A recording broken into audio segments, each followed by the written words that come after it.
గణేష్ ఉపాసనలో ఏంటి ఈ 4 చేతులు ఏమేమి ఉన్నాయో చూసారా? ఒక చేతిలో మోదకం అంటే లడ్డు. లడ్డు అంటే ఏంటి? మనకి అందరికీ లడ్డు చూడగానే లాలాజలం. ఈ క్షణంలో సంపూర్ణంగా ఉండాలి. మీరు ఎప్పుడు కూడా ఉన్నదాన్ని సంపూర్ణత్వంలో ఉండటం లడ్డు అనేదానికి చిహ్నం. అంతేగాని ఇక్కడ లడ్డూలు తినేసేయటం, డయాబెటీస్ ఉండేవాళ్ళు లడ్డూలు తినేయటం కాదు. ఇక్కడ రెండో చేతిలో అభయహస్తం అంటే ఎప్పుడైతే అభయం అంటే భయం లేకుండా ఉండుట. ఈ భయం ఎందుకు ఉంటుంది? నీలో ఉన్నది ఈశ్వరుడు. ఆ ఉన్న ఈశ్వర తత్వం గణేష్ ఉపాసన ప్రకారం మనం వెళ్ళేటప్పుడు భయపడేది ఏదీ లేదు. మూడో చేతిలో ఏముంది? పాశం అంటే తాడు.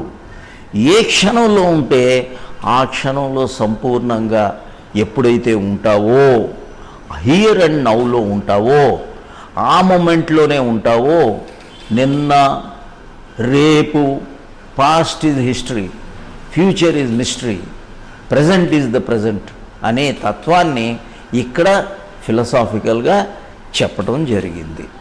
సో ఏ అర్థాలు ఉన్నాయో అవి అర్థం చేసుకోండి.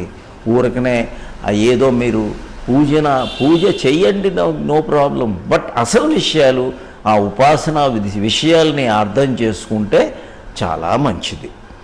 4 చేతులు ఏముంది? అంకుశం.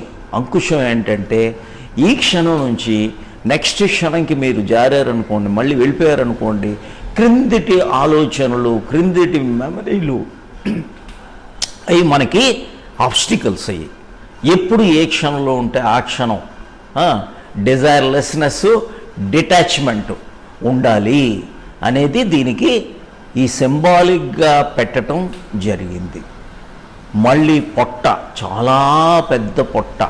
ఏంటది? Controlled acceptance. అంటే అక్కడ ఒక స్నేకు, ఒక పాముతో బెల్ట్ లాగా ఉన్నది. ఎందుకు అంటే కంట్రోల్డ్ యాక్సెప్టెన్స్.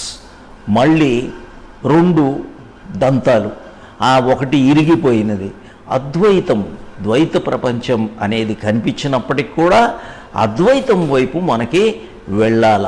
అంటే లోపల ఉన్న దంతాలు వేరు, బయట ఉన్న దంతాలు వేరు.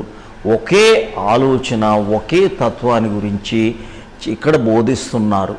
కాబట్టి అసలు విషయాలు ఉపాసనా పరంగా తెలుసుకొని ముందుకు వెళ్తే మీరు మంచిది.